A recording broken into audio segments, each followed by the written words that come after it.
नमस्कार दर्शकों, स्वागत है आप सभी का कार्यक्रम कृषि दर्शन में। दर्शकों, आज के इस कार्यक्रम का विषय है विश्व धरोहर the great Himalayan national park, और इसी विषय पर विस्तृत जानकारी देने के लिए आज हमारे साथ स्टूडियो में मौजूद हैं श्री राजीव कुमार जी, जो कि principal chief conservatory of forest हैं और चीफ वाइल्ड लाइफ वार्डन हैं हिमाचल प्रदेश के। सर, आपका हमारे स्टूडियो में आने के लिए बहुत बहुत स्वागत है। धन्यवाद अदिति जी, और धन्यवाद सभी दर्शकों का जो इस प्रोग्राम को देख रहे हैं। सर, सबसे पहले तो मैं अपने दर्शकों के माध्यम से आपसे ये जानना चाहती हूँ कि ये जो विश्व धरोहर दिवस है, ये क्यों मनाया जाता है और ये कैसे मनाया जाता है? Great Himalayan national park Kullu ज़िला के में स्थित है और लगभग 754 स्क्वायर किलोमीटर में ये एक रमणीय स्थल है जी। ये एक नेशनल पार्क है जो कि वाइल्ड लाइफ प्रोटेक्शन एक्ट के अंतर्गत इसका गठन हुआ था। विश्व धरोहर उत्सव इसीलिए मना रहे हैं हम क्योंकि आज से लगभग 8 वर्ष पूर्व 25 जून 2014 को यूनेस्को की वर्ल्ड हेरिटेज साइट कमेटी की जब बैठक हुई थी, तो इसमें इस प्राकृतिक क्षेत्र को वर्ल्ड हेरिटेज साइट माना गया और उसका सर्टिफिकेट जारी हुआ। ये अपने आप में हिमाचल के लिए और पूरे भारत के लिए एक बहुत ही इम्पॉर्टेंट बात रही है कि हमारा एक शरणय स्थल जो है वर्ल्ड हेरिटेज की लिस्ट पर उसका नाम अंकित किया गया जी। इसी को मनाने के लिए हम 2 दिन का प्रोग्राम 25 और 26 जून को कुल्लू जिला के बंजार क्षेत्र के साईरोपा में, जहाँ पर कि फॉरेस्ट का रेस्ट हाउस भी है, फॉरेस्ट का एक नेचर लर्निंग सेंटर भी है, एक इंटरप्रिटेशन सेंटर भी है, वहाँ हम मनाएंगे। और इस अपने आप को और अपने जो कम्युनिटीज़ हमारे साथ इन्वॉल्व हैं उन सब के सहयोग से और अपने आप को इसके लिए हम दोबारा समर्पित करना चाहेंगे कंजर्वेशन के एजेंडा को। हमें जो है वो अपनी धरोहरों को जो है वो प्रिजर्व करना है क्योंकि यही एक हमारे पास नेचुरल गिफ्ट है। सर, आपने जो है आपने भी कहा कि विश्व धरोहर दिवस जो है वो 25 और 26 जून को मनाया जाता है। सर, तो इसमें हमारे पास किस तरह की गतिविधियां रहती हैं? आपके डिपार्टमेंट ने इसको मनाने के लिए क्या क्या कार्यक्रम का आयोजन किया है? हम ये 2 दिवसीय कार्यक्रम जो है वो उसमें सब तरह के बहुत अलग अलग तरह के कार्यक्रम ला रहे हैं। बहुत अलग अलग लोगों को जोड़ने का हमारी कोशिश है जी। इसमें बच्चों के लिए भी कार्यक्रम है, इसमें युवाओं के लिए भी कार्यक्रम है, इसमें जो वाइल्ड लाइफ के एक्सपर्ट्स हैं उनकी लेक्चर सीरीज़ भी है, इसमें वाइल्ड लाइफ के प्रैक्टिशनर्स भी ज्वाइन करेंगे। हमने 2 दिन के प्रोग्राम में जिसमें कि जो वाइल्ड लाइफ के एक्सपर्ट्स हैं वो एक लेक्चर सीरीज़ दे रहे हैं। हमारे 3 लेक्चर्स होंगे, हमारे 3 पैनल डिस्कशन होंगे। हमने बहुत बड़ा एजेंडा इसमें कवर कर रहे हैं जिसमें कि वाइल्ड लाइफ मैनेजमेंट शामिल है। जो हमारे लोग हैं और इस शरणय स्थल के ग्रेट हिमालयन नेशनल पार्क के आसपास रहते हैं वो इस पार्क के प्रबंधन से कैसे जुड़े हैं उस पर चर्चा होनी है। टूरिज़्म और इको टूरिज़्म को लेकर चर्चा होनी है। इसमें हम एक एग्जीबिशन भी लगा रहे हैं। जो हमारे लोग हमारे साथ जो संस्थाएं, छोटी गांव के स्तर की संस्थाएं जो जुड़ी हैं इसके साथ, वो अपने जो प्रोडक्ट्स तैयार कर रहे हैं उनकी वहाँ सेल भी होने वाली है। इसके अलावा वहाँ कल्चरल प्रोग्राम्स भी होंगे। स्कूल के बच्चों को क्विज कंपटीशन ऑनलाइन भी अवेलेबल रहेगा, उसमें वो पार्टिसिपेट कर सकते हैं और इसमें इनाम भी मिलेंगे। तो हमारी तरफ से पूरी कोशिश है कि सोसाइटी के हर वर्ग को मौका मिले इस उत्सव में पार्टिसिपेट करने का। जी बिल्कुल। सर, तो इसमें पार्टिसिपेट करने का क्या क्राइटेरिया, कैसे हम अप्लाई करेंगे, कैसे हम आपका इस उत्सव में पार्टिसिपेट करेंगे? इसके लिए कोई भी क्राइटेरिया नहीं है, क्योंकि बच्चे क्विज में पार्टिसिपेट करना चाहते हैं तो बच्चे, बूढ़े और जवान सभी लोग पार्टिसिपेट कर सकते हैं। कोई एज लिमिट नहीं है। जो हमारे ऑनलाइन लेक्चर सीरीज हैं उनके वेब लिंक्स अवेलेबल हैं। तो अगर आप ग्रेट हिमालयन नेशनल पार्क की वेबसाइट जो कि greathimalayannnationalpark.org है, वहाँ पे जाएंगे तो आपको सभी तरह के लिंक्स मिलेंगे। आप वहाँ पे जाके ज्वाइन कर सकते हैं। एक्सपर्ट्स के जो लेक्चर सीरीज शाम को 4 और 5 बजे के बीच में चलती है और 20 और 24 जून के बीच में चलेगी, उसको आप देख सकते हैं, उसको आप ज्वाइन कर सकते हैं। आप सवाल जवाब भी हमारे एक्सपर्ट से कर सकते हैं। इसके अलावा जब मुख्य प्रोग्राम जो 25 और 26 को होगा उसको भी हम फेसबुक और यूट्यूब पे लाइव टेलीकास्ट करेंगे, तो उसको आप देख सकते हैं और उस प्रोग्राम के साथ जुड़ सकते हैं। दर्शकों, अगर आपने इसमें पार्टिसिपेट करना है, इस उत्सव का एक भाग बनना है, तो आप great Himalaya national park .org पे जाकर जो है वो वहाँ पे पार्टिसिपेट कर सकते हैं, क्विज कंपटीशन ले सकते हैं, या जैसे सर ने कहा कि there are so many lectures, तो इससे हमारी नॉलेज जो है वो इंक्रीज होती है। सर, जो जैसे कि आपने अभी कहा कि ये जो हम उत्सव मना रहे हैं, विश्व धरोहर उत्सव मना रहे हैं, और ग्रेट हिमालय नेशनल पार्क जो कि हिमाचल प्रदेश की खूबसूरती को चार चांद लगा देता है, तो इसके बारे में सर हमारे दर्शकों को कुछ और जानकारी दीजिए कि ये इसमें क्या क्या है, कैसे इसमें वन्य जीव प्राणी है, कैसे कैसे इसमें वृक्ष हैं। हमने उत्सव की बात तो शुरू करी, पर सबसे ज़्यादा जानना सबसे ज़्यादा और पहले जानना ये ज़रूरी है कि किसके बारे में हम बात कर रहे हैं। ग्रेट हिमालयन नेशनल पार्क हमारे कई दर्शकों को शायद नहीं पता होगा, तो कुल्लू जिला के बंजार वैली में स्थित है, और ये इसका क्षेत्रफल जो है वो 754 स्क्वायर किलोमीटर का है जी। यहाँ पर जो ऑल्टीट्यूड है 1500 मीटर से लेके 6000 मीटर तक जाती है। इसके साथ ही 2 और शरण्य स्थल भी जुड़े हैं, तीर्थन वाइल्ड लाइफ सेंचुरी और सैंज वाइल्ड लाइफ सेंचुरी। ये सारा अपने इसके साथ, और इसका एक बफर जोन भी है जिसको हम इको जोन बोलते हैं, जो लगभग 250 स्क्वायर किलोमीटर का है। तो ये पूरा क्षेत्र जो है लगभग 1150 स्क्वायर किलोमीटर का बहुत ही सुंदर, भव्य और रमणीक स्थल है जी सर। यहाँ पर अगर हम बात करें कि इसकी शुरुआत कैसे हुई, तो सन 1980 से लेके सन 1983 के बीच में यहाँ पर वाइल्ड लाइफ हिमाचल प्रोजेक्ट एक चल रहा था। उस दौरान इस इलाके का सर्वे किया गया और ये पाया गया कि यहाँ पर डिस्टर्बेंस, ह्यूमन डिस्टर्बेंस बहुत ही कम है, और यहाँ पर बहुत ही अच्छे तरह के वृक्ष हैं, उनका बहुत अच्छा संरक्षण हुआ है। ये सर्वे होने के बाद ये तय किया गया कि इस इलाके को नेशनल पार्क डिक्लेयर किया जा सकता है, जिसका प्रावधान वाइल्ड लाइफ प्रोटेक्शन एक्ट में है। सन 1984 में state government of Himachal Pradesh ने इसका इंटेंशन नोटिफिकेशन जारी किया कि इसको ग्रेट हिमालयन नेशनल पार्क या नेशनल पार्क बनाया जाए। उसके बाद में इसकी प्रोसेस चलती रही। जो लोग वहाँ थे उनको सेटल करना था, उनके राइट्स को कंपनसेट करना था, तो कुछ साल तक ये प्रोग्राम चला। फिर यहाँ पर सन 1994 से 1999 के बीच में वर्ल्ड बैंक एडेड एक बायोडाइवर्सिटी कंजर्वेशन प्रोजेक्ट चलाया गया, जिसके तहत वो सर्वे पूरा किया गया। यहाँ पर कौन से दुर्लभ पशु पक्षी अवेलेबल हैं उनकी जानकारी इकट्ठी करी गई, कुछ रिसर्च प्रोजेक्ट्स भी चलाए गए, और सबसे ज़्यादा ज़रूरी, जो लोग इस पार्क के आसपास रहते हैं उन कम्युनिटीज़ को इनकी संरक्षण में जोड़ने के लिए बायोडाइवर्सिटी कंजर्वेशन सोसाइटी बनाई गई, इको डेवलपमेंट कमिटीज़ का गठन किया गया। तत्पश्चात 1999 में ये सारी कार्रवाई पूरी होने के बाद, कंपनसेशन देने के बाद, लोगों के राइट सेटलमेंट होने के बाद इस इलाके को, इस पूरे क्षेत्रफल को ग्रेट हिमालयन नेशनल पार्क का फाइनल नोटिफिकेशन जारी किया जी। ये तो बात हुई इसकी अब तक की उपलब्धता के बारे में, लेकिन कार्रवाई यहाँ ख़त्म नहीं होती। 2011 में ये हमने तय किया कि ये इलाका इतना खूबसूरत है कि इंडिया क्या पूरे वर्ल्ड में ऐसे बहुत कम इलाके हैं जो इतने अच्छे ढंग से सुरक्षित हैं, जहाँ पर लोगों का इतना सहयोग संरक्षण में मिल रहा है। तो यूनेस्को की एक वर्ल्ड हेरिटेज साइट की कमेटी है जो कि ये देखती है कि कौन कौन से ऐसी जगह हैं या कौन कौन से ऐसी कल्चरल साइट्स हैं या नेचुरल साइट्स हैं जिनको कि ऐसा माना गया कि ये दुनिया में दुर्लभ से दुर्लभ हैं, खूबसूरत से खूबसूरत हैं। उस लिस्ट के लिए हमने अप्लाई किया। 3 साल का उनका सर्वे चला और उनका इवैल्यूएशन चला, और उसका इवैल्यूएशन क्राइटेरिया बहुत ही मुश्किल होता है। उसको स्टेट गवर्नमेंट ने और लोगों के सहयोग से हमने उस इवैल्यूएशन में हम उत्तीर्ण हुए, और 2014 में यूनेस्को ने हमारे को वर्ल्ड हेरिटेज साइट में हमारा नाम अंकित किया इस ग्रेट हिमालयन नेशनल पार्क का। जी sir.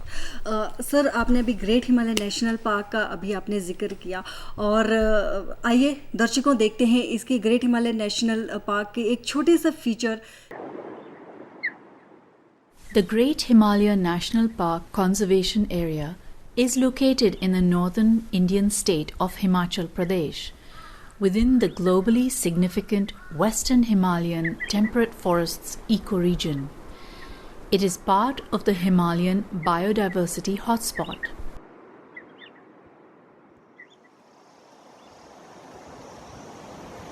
High alpine peaks, meadows, riverine forest, remoteness, and inaccessibility have contributed to the conservation of its biological diversity.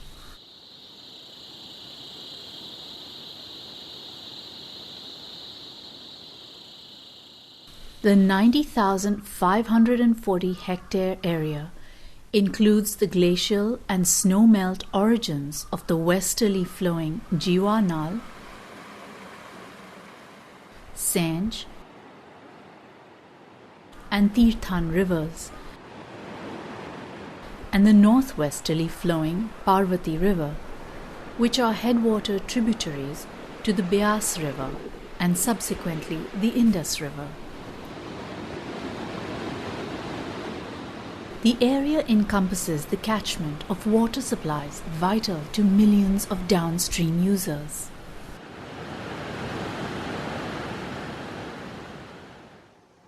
The Great Himalayan National Park Conservation Area is home to many plants and animals that are endemic to the region.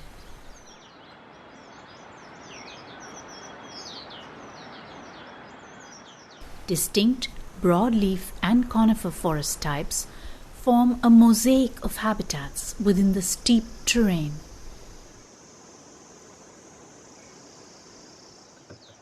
It is a naturally protected area that includes 25 forest types and a rich assemblage of fauna species.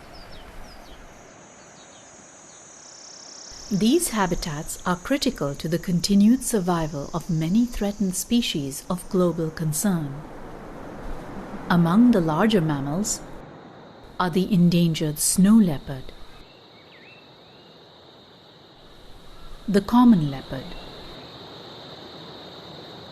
Himalayan brown bear, Asiatic black bear, as well as the red fox. Several species of herbivores are characteristic of the park, including Himalayan tahr, Himalayan serow, Himalayan goral,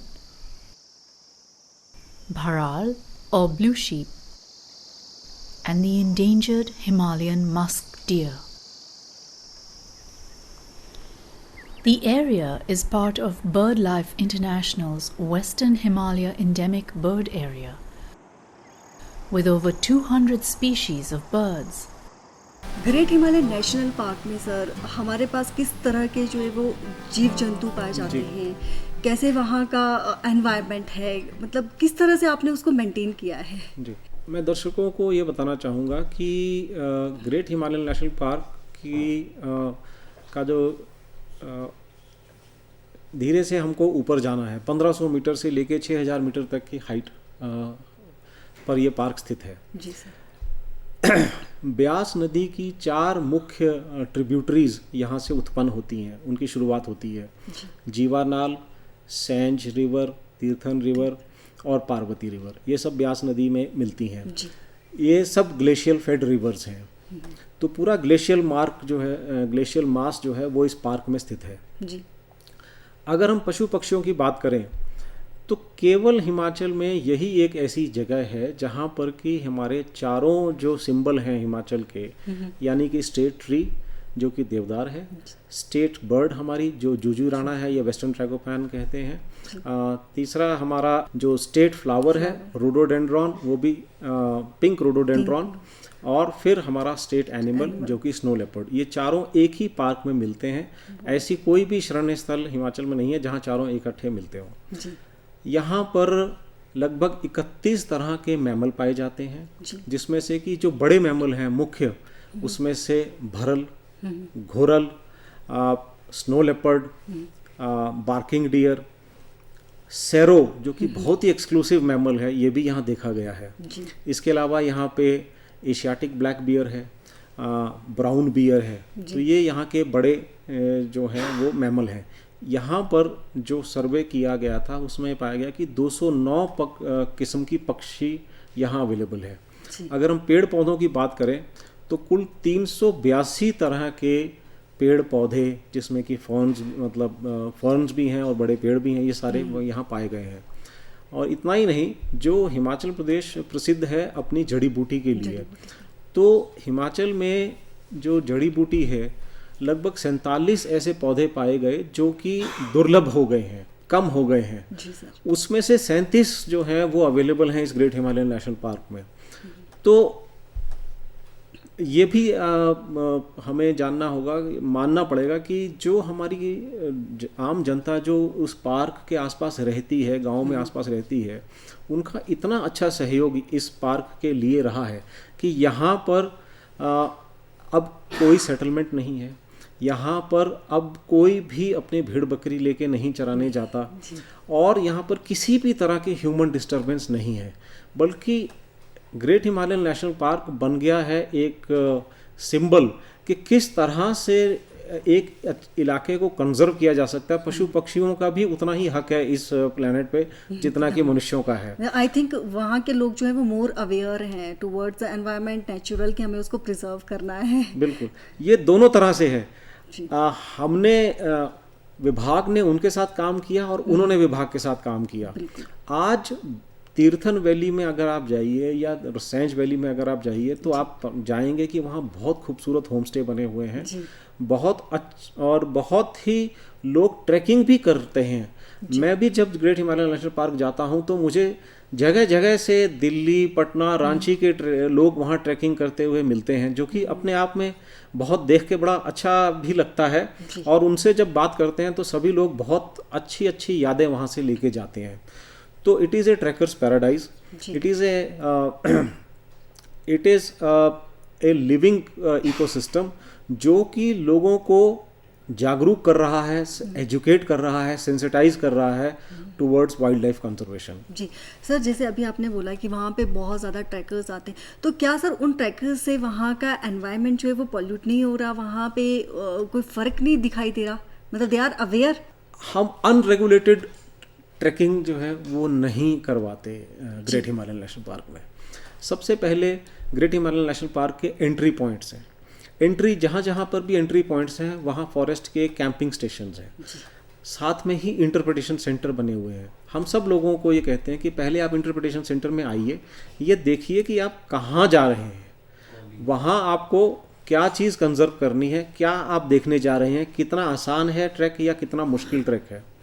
और साथ में आपको उनको अपने आप लोग नहीं जा पाते हैं, हर जो भी ट्रैकिंग की डिटेल जाती है उसके साथ हमारा गाइड, नेचर गाइड, जो कि कम्युनिटी का ही एक आदमी है या एक लेडी है, उनके साथ जाता है। और वहाँ पर बहुत सारे डूज एंड डोंट्स हैं। हम कोई कूड़ा कचरा वहाँ नहीं छोड़ना अलाउड नहीं है, सब कुछ वापस लाना पड़ता है। और जो हमारे गाइड हैं ये इंश्योर करते हैं कि ये सब कुछ वापस आए। यहाँ पर एक बड़ी इंपॉर्टेंट बात ये भी है कि सिर्फ हम ह्यूमन बींग्स को ले जाते हैं जो कि पोर्टर की तरह काम करते हैं। यहाँ पर किसी भी तरह के खच्चर वगैरह हम नहीं परमिट करते हैं, जिससे कि वहाँ का वातावरण शुद्ध बना हुआ है। और हम चाहते हैं कि ये ऐसा ही रहे ताकि आज का ट्रैकर भी एंजॉय करे और उसके नेक्स्ट जनरेशन का ट्रैकर भी एंजॉय करे। तो ट्रैकर्स को सर क्या क्या फॉर्मेलिटीज़ जो है वो फिल करनी पड़ती है जब वो आते हैं? जी, जो ट्रैकर आते हैं उनको परमिट लेना होता है, इसमें फ्री एंट्री अलाउड नहीं है। चार्जेस तो बहुत मिनिमम है। हमारा एंट्री को रोकने का या एंट्री को रेगुलेट करने का सिर्फ एक ही उद्देश्य है कि लोग समझबूझ के साथ जाएं, वातावरण को ख़राब ना करें। पहले ये समझें कि वहाँ क्यों जा रहे हैं, वो नेचर को एंजॉय करने जा रहे हैं, ना कि मौज मस्ती के लिए। वो एजुकेशन के लिए जा रहे हैं, वो सीखने के लिए जा रहे हैं, वो अपने बच्चों को आगे या अपने रिश्तेदारों को आगे बताने के लिए जा रहे हैं कि वो कितने खूबसूरत इलाके में से होकर आए हैं। इसीलिए थोड़ा सा रेगुलेशन ज़रूरी हो जाता है। तो हमारे एंट्री पॉइंट्स हैं, वहाँ पे उनको टिकट लेना होता है, अपने आप को रजिस्टर कराना होता है। साथ में ये भी उनको बताना होता है कि वो किस ट्रैक पर जा रहे हैं। जो हमारे नेचर के गाइड्स हैं जो फुल्ली ट्रेंड हैं, और ये भी एक इम्पॉर्टेंट बात ये है कि हमने ये गाइड क्यों तैयार किए हैं, ताकि जो लोग जो ग्रेट हिमालयन नेशनल पार्क के प्राकृतिक उत्पादों पर निर्भर थे और जब उनको वहाँ से हटना पड़ा तो उनको एक ऑल्टरनेट लाइवलीहुड भी ये नेचर गाइड होना प्रदान करता है। इसीलिए ये इतनी सी रेगुलेशन हम फॉलो करते हैं, और अभी तक के रिजल्ट्स जो पिछले कुछ सालों के हैं, हमने ये देखा कि लोग भी खुश रहते हैं इन गाइड्स के साथ जाके, और गाइड उनको, ये गाइड सिर्फ रेगुलेट ही नहीं करते, ये गाइड ट्रेंड हैं उनको वहाँ के पेड़ पौधों के बारे में बताने के, उनको पक्षी दिखाने के बारे में, उनको उनकी आवाज़ पहचानने के बारे में। तो ये उनके साथ एक नेचर को कैसे एंजॉय कर सकते हो आप, वो पूरा उनको वो बताते हैं। जी सर, अक्सर ये देखा जाता है, there is so many confusion कि what is the difference between the wild life sanctuary और ये जो आपके नेशनल पार्क हैं या कम्युनिटी रिजर्व्स हैं, इनमें क्या डिफरेंस है सर? वन्य जीव संरक्षण अधिनियम है 1972 का, या वाइल्ड लाइफ प्रोटेक्शन एक्ट है 1972 का। ये 4 तरह के शरण्य स्थलों की बात करता है, और ये अलग अलग कैटेगरी के हैं। सबसे हाईएस्ट कैटेगरी पे नेशनल पार्क आता है। नेशनल पार्क का मतलब आज की डेट में ये समझा जाए आम भाषा में कि वो एक ऐसा शरण्य स्थल है जिसको कि सबसे हाईएस्ट कंजर्वेशन की ज़रूरत है, और वहाँ पर किसी भी तरह की डिस्टरबेंस अलाउड नहीं है। इसका मतलब ये भी है कि ना तो वहाँ कोई सेटलमेंट होनी चाहिए और ना कोई वहाँ आम आदमी किसी तरह की डिस्टरबेंस के लिए वहाँ जाना चाहिए। जैसे कि कोई भेड़ बकरी भी चराने के लिए नेशनल पार्क में नहीं जाना चाहिए, रहना भी नहीं चाहिए, जाना भी नहीं चाहिए पेड़ काटने के लिए या कुछ वहाँ से निकालने के लिए। अगली कैटेगरी जो है वो सेंचुरी की आती है। चूँकि हर तरह से तो मनुष्यों को हटाना पॉसिबल नहीं है, लेकिन मनुष्य और वन्य जीव इकट्ठे सामंजस्य में रहें, यही हमारी कामना है। तो सेंचुरी में कुछ हैबिटेशन अलाउड होती है, कुछ राइट्स भी अलाउड होते हैं, लेकिन कोशिश ये रहती है कि वो वहाँ पे डिस्टरबेंस फिर भी कम से कम हो। तीसरी कैटेगरी जो आती है वो आती है conservation reserve. Conservation reserve Himachal में 4 हैं। ये वो इलाके हैं जो कि पहले कभी सेंचुरी हुआ करते थे, लेकिन ह्यूमन इंटरफेरेंस वहाँ ज़्यादा थी और वह सेंचुरी का दर्जा उनको रख पाना पॉसिबल नहीं था। तो ये कंजर्वेशन रिजर्व बनाए गए हैं। इसका उद्देश्य ये है कि ये एक ऐसा इलाका है जहाँ पर कि कंजर्वेशन के लिए चीज़ें अवेलेबल हैं। बड़े रमणीक स्थल हैं ये भी, लेकिन लोग भी यहाँ पर उतनी तरह से ही अवेलेबल हैं। यहाँ पर डिस्टर्बेंस थोड़ी बहुत रहती है। जी सर। और चौथे स्तर पर आते हैं कम्युनिटी रिजर्व। कम्युनिटी रिजर्व तब बनाया जाता है अगर कोई प्राइवेट पर्सन, प्राइवेट संस्था अगर उसके पास कोई ऐसा शरण स्थल है, कोई ऐसा रमणीक स्थल है जिसको वो कंजर्वेशन कराना चाहते हैं, तो वो गवर्नमेंट को अप्लाई कर सकते हैं और उस इलाकों को फिर गवर्नमेंट जो है वो डेवलप करती है, वहाँ से डिस्टर्बेंस को मिनिमाइज करती है। जी सर। सर, आज आप इस कार्यक्रम के माध्यम से हमारे दर्शकों को क्या संदेश देना चाहते हैं? हम तो दर्शकों से उम्मीद करते हैं कि जब पहली बात तो ये है कि जब भी आपको मौका मिले आप इस खूबसूरत वादी का मज़ा ज़रूर लीजिए। आप ट्रैकिंग के लिए जाइए, ठहरने के लिए जाइए, आपको पूरा आनंद आएगा। हिमाचल के बहुत सारे लोग, खासकर जो निचले इलाकों के हैं, वो शायद उनको मौका ना मिला हो इस तरफ जाने का, तो पहला तो उद्देश्य ये है कि आप जाइए, इसको जब भी आपको समय मिले इसको देख के ज़रूर आइए। दूसरा ये संदेश देना चाहते हैं कि बहुत लोगों की, बहुत कम्युनिटीज़ की मेहनत से ये विश्व धरोहर का दर्जा हमें हासिल हुआ है। हम ये चाहते हैं कि ये मेंटेन रहे, बल्कि और भी चाहते हैं कि अगर हम इस पे और आगे बढ़ सकें, इस कंजर्वेशन के एजेंडा को, वाइल्ड लाइफ से जुड़ने के एजेंडा को बढ़ाना चाहते हैं, तो ये विश्व धरोहर उत्सव आपको एक अपॉर्चुनिटी देता है कि जो इसके प्रोग्राम्स हैं आप उसके साथ जुड़िए। आपको एजुकेशन भी मिलेगी, आपको तरह तरह की जानकारी भी मिलेगी और आपको फीचर देखेंगे आप इसके तो आपको आनंद भी आएगा और आप जानेंगे कि हिमाचल में भी इतनी खूबसूरत जगहें हो सकती हैं। और वन विभाग अपनी पूरी कोशिश कर रहा है, आप लोगों से के सहयोग की आवश्यकता है। जी, दर्शकों, हम उम्मीद करते हैं कि आज के इस कार्यक्रम से आप लाभान्वित हुए होंगे और आपको आज जो है वो ग्रेट हिमालय नेशनल पार्क के बारे में भी पता चला होगा कि वहाँ पे किस तरह की प्रजातियाँ जो है वो पाई जाती हैं। श्री राजीव कुमार जी, आप अपना बहुमूल्य समय निकाल कर हमारे स्टूडियो में, आपका बहुत बहुत धन्यवाद। बहुत बहुत धन्यवाद मुझे।